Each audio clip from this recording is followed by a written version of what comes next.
Saudara, soal ujian ekonomi Indonesia di tengah eskalasi konflik antara Amerika Serikat Israel dengan Iran, kita akan bahas bersama Wakil Ketua Komisi 11 DPR RI, fraksi Gerindra, Muhammad Hekal. Selamat malam, Mas Hekal. Dan juga Direktur Ekonomi Digital Selios, ada Mas Nailul Huda. Selamat malam, Mas Huda. Selamat malam, Mbak. Baik, saya ke Mas Hekal terlebih dahulu. Mas Hekal, pemerintah ini memastikan ekonomi kita saat ini dibilang masih stabil di tengah perang yang makin memanas. Anda melihat hal yang sama juga? Ya, tentu kita berharap bahwa pemerintah selalu siap siaga untuk bisa mengantisipasi kejadian-kejadian yang sebetulnya ini kan sudah ada omongan-omongan, ancaman-ancaman akan terjadi, dan pada akhirnya terjadi. Memang amat sangat disayangkan bahwa terjadinya di bulan suci Ramadan, orang sedang beribadah, tiba-tiba kita juga kemarin lagi mengawali, saya malah lagi umroh itu pertama dengar-dengar ini ancaman tereskalasi begitu cepat, dan akhirnya malah berujung ke serangan yang begitu serius, dan akhirnya juga berujung ke harga minyak yang memang naik. Nah, kita sama-sama tahu di APBN kita itu kan harga minyak dipatok, bukan dipatok lah, diantisipasi di harga $70, dan hari ini malah kita dengar udah tembus 100. Tapi kan angka ini angka yang terjadi situasional karena lagi ada terjadi pertempuran ini. Nah, mudah-mudahan ini tidak terjadi lama, karena memang kita harus melihat juga situasi, kita juga nggak boleh gegabah karena ada satu kejadian konflik terus kita terlalu reaktif. Nah, tapi kita harus, kalau menurut saya, pesan saya nanti kepada pemerintah, besok kita akan mulai masa sidang lagi, agar pemerintah harus bisa agile dalam mengambil langkah-langkah antisipatif terhadap apa yang akan terjadi terhadap harga, karena ini akan mempengaruhi pada APBN kita. Iya betul, tapi Anda kan juga menilai bahwa saat ini pemerintah sudah dalam persiapannya begitu ya. Tapi dari sisi Anda, apa sebenarnya indikator atau yang menandakan bahwa ekonomi kita ini memang baik-baik saja, Pak? Ya, kalau baik-baik saja ini kan sementara kalau kita bandingkan dengan tahun kemarin ya, ini kan memasuki tahun kedua lah, kira-kira pemerintah Pak Presiden, Pak Prabowo, kita penerimaan pajak sudah mulai membaik. Memang kita untungnya ini nggak terjadi di tahun kemarin pada saat kita misalnya baru menerapkan sistem Cortex. Kita ingat di bulan Januari itu penerimaan pajak turunnya sangat drastis, sekarang sudah ada peningkatan sekitar 30%.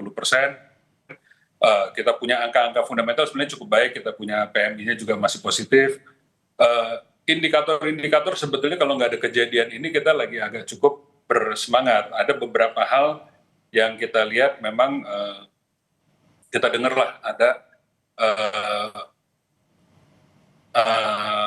rating yang negatif dari Moody's dan dari Fitch, tapi kalau menurut saya itu lebih banyak ke mungkin kita belum cukup baik lah menyampaikan komunikasi terkait dengan program-program prioritasnya pemerintah. Mungkin terkait BG, terkait dengan Danantara, dan itu kan tahun ini malah sebetulnya banyak sekali yang lagi mau ditingkatkan, misalnya investasi-investasi yang kita mau dorong dari Danantara. Tahun lalu kan investasinya belum sempat tereksekusi karena memang lagi pembentukan badannya sendiri. Nah, tahun ini baru mau pada dieksekusi. Nah, sayang sekali terjadi nih perang seperti ini kan kita sekarang harus hitung-hitung.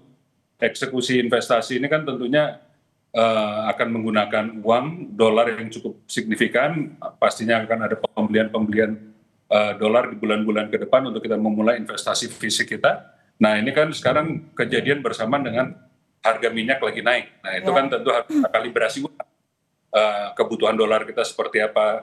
Hari ini aja kan kita sudah melihat bahwa beberapa hari belakangan ini rupiah kembali mengalami tekanan. Sekarang udah mungkin di 16.9-an, dan ini masih kita dilakukan intervensi yang saya dengar dari Bank Indonesia. Tapi kan pastinya ke depan ini juga belum ada tanda-tanda akan selesai. Nah, ini yang kita harus minta penjelasan yang cukup jelas dari pemerintah, langkah-langkah antisipatif seperti apa, stres test sudah dilakukan belum terhadap berbagai aspek yang harus dijaga. Nah, besok kebetulan kan kita masuk masa sidang lagi, dan kita masuk musim lebaran. Nah, itu mungkin kita akan habiskan untuk mendapat penjelasan dan memberi pesan-pesan bahwa ini memang harus kita jaga betul. Oke, Karena ini mau baik. Lebaran kan sebentar lagi kita tahu akan ada Lebaran, orang-orang juga akan kembali Ya. berlibur lagi. Nah, harus ada yang jaga ini, jaga kandang ini. Nah, oke, Karena kan terkait hal ini kemudian Mas Huda yang saya tanyakan adalah gimana strategi yang paling cocok dilakukan oleh pemerintah? Ya, yang pasti Mbak, ini yang kita harapkan adalah ini kan kalau disampaikan oleh Mas Haikal ya, bahwa di sini ada Moody's dan sebagainya. Itu memang disampaikan bahwa memang masalahnya adalah di kebijakan pengelolaan fiskal kita gitu kan. Mm-mm. Fiskal kita seperti apa sih yang dikritik gitu kan. Salah satunya adalah terkait dengan pengeluaran yang untuk program-program yang memang memakan porsi yang fantastis gitu kan. Misalkan MBG. Nah, ini juga seharusnya itu dibuka opsi untuk apa? Untuk bisa merelokasi MBG ini untuk mempertebal dari subsidi BBM. Karena kalau kita lihat, ketika kita cabut ataupun misalkan kita naikkan ya harga Pertalite, itu pasti akan mengguncang daya beli masyarakat. Ini akan menyebabkan dari sisi daya beli ini juga ya merosot lagi dan kemudian pertumbuhan ekonomi tidak akan tercapai gitu kan. Nah, ini yang memang yang pilihan paling logis untuk saat ini adalah merelokasi ataupun ya bisa kita bilang mempertebal untuk subsidi BBM dari anggaran seperti MBG dan sebagainya yang saya rasa itu bisa dilakukan gitu. Oke, berarti Anda menilai bahwa memang perlu adanya realokasi anggaran ke yang lebih produktif. Salah satunya tadi MBG itu bisa dievaluasi kembali ya untuk saat ini. Ya, pasti harus dievaluasi terkait dengan anggarannya, Mbak. Dan kemarin sebenarnya sebelum Pak diklarifikasi sama Pak Purbaya ya, Pak Purbaya sudah menyatakan akan membuka opsi mengevaluasi dana untuk MBG dan juga membuka kesempatan untuk merealokasi anggaran MBG untuk ke sektor-sektor yang produktif dan Apa juga saja itu sektor yang produktif, Mas Huda?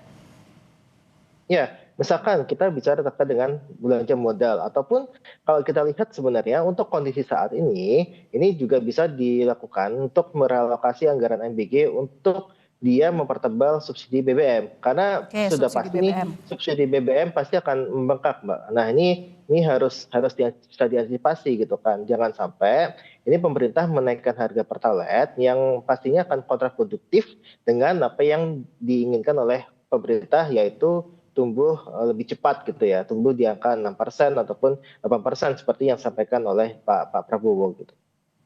Oke. Kemudian skenario apa yang kemudian harus disiapkan pemerintah merespons potensi krisis akibat perang ini? Kebijakan apa yang mesti dilakukan, terutama soal ancaman lonjakan harga minyak dunia? Ya, tadi seperti yang saya sampaikan sebenarnya Mbak. Jadi kalau kita lihat kan fiskal itu kan terkait dengan penerimaan dan belanja negara gitu kan. Nah penerimaan ini saya rasa juga kita sudah hitung sebenarnya ketika tidak ada kenaikan harga minyak ya itu juga sudah cukup tinggi untuk defisit fiskalnya. Seperti di APBN sendiri kan sudah di angka 2,6 sekian ya, 2,6 sekian % dari PDB gitu kan. Nah, ketika itu digunakan asumsinya penerimaan negara kita tercapai. Nah, nampaknya kita melihat dari baseline tahun lalu itu nampaknya akan terjadi shortfall meskipun shortfallnya itu lebih rendah dibandingkan dengan tahun lalu. Nah, ketika penerimaan negara tidak baik-baik saja Baik, ataupun tidak mencapai target, maka belanja juga harus dilakukan penyesuaian. Nah, penyesuaian inilah oke, yang kita lihat realokasi anggaran-anggaran prioritas Pak Prabowo yang bisa oke. direlokasi termasuk dengan MBG. Baik, terakhir Mas Hekal, jadi seperti apa sikap DPR? Apa saran yang bisa disampaikan pada pemerintah untuk menjaga stabilitas nilai tukar rupiah ini?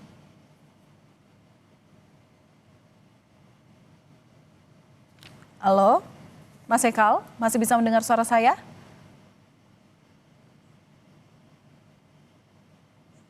saya ada yang memang kita belum cukup beran. Oke, Halo, cukup silakan Pak.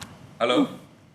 Iya, silakan dilanjutkan, Mas Hekal. Ya, jadi memang kita ada pemikiran sebetulnya sebelum kita memasuki tahun ini, tahun lalu kita sudah di Komisi 11 ada memikirkan untuk membahas dengan Pak Purbaya beberapa skema untuk juga penghematan dari segi subsidi BBM. Sebagaimana kita ketahui, subsidi energi kita ini kan juga banyak yang nggak tepat sasaran. Sebetulnya itu mau kita bahas tadinya setelah bulan puasa ini untuk kita lihat di mana yang tidak efektif mau kita efisiensikan supaya kita alokasikan ke yang benar-benar membutuhkan. Nah, di luar itu kalau kita pun nanti akhirnya terdesak untuk kita harus melakukan beberapa penyesuaian, saya rasa kita itu yang saya tadi sampaikan, kita harus agile atau harus cepat tanggap untuk melakukan adjustment. Misalnya nanti kita ada berapa penghematan yang kita lakukan, tapi kembali lagi kita harus lihat efektivitas penggunaan APBN. Ya. Jadi apakah itu kita mau melakukan penghematannya di MBG, apakah kita mau melakukan penghematannya di bagian-bagian lain, ya tentu kita, itu yang saya maksud, kita mau lihat analisis senario apa yang sudah dibuat oleh pemerintah terkait efektivitas penggunaan anggaran, mana yang akan mempertahankan pertumbuhan paling baik, mana yang akan bisa menjadi penyangga untuk masyarakat, untuk daya beli dan seterusnya, mana yang secara paling efektif untuk kita penggunaan anggaran untuk kebutuhan masyarakat, itu yang kita lakukan. Ya. Nah, memang sementara kan tadi kita udah dengar Pak, saya minta waktu 1 bulan dulu. Nah, memang kita mulai besok akan mulai bersidang untuk beberapa hari ini. Baik. Tentu kita akan usahakan untuk minta penjelasan dari beliau supaya jangan sampai nanti kita nggak siap kalau sampai ada apa-apa. Baik, tentu program produktif yang bisa mendorong pertumbuhan ekonomi ini yang dinantikan warga, terutama dalam mengantisipasi adanya potensi-potensi yang ditimbulkan akibat konflik berkepanjangan antara Amerika Israel melawan Iran ini. Terima kasih sudah berbagi informasi analisa Anda di Kompas Malam Kompas TV. Wakil Ketua Komisi 11 DPR RI, fraksi Gerindra, Mas Hekal, dan juga Direktur Ekonomi Digital dari Selyos, Mas Huda. Salam sehat selalu.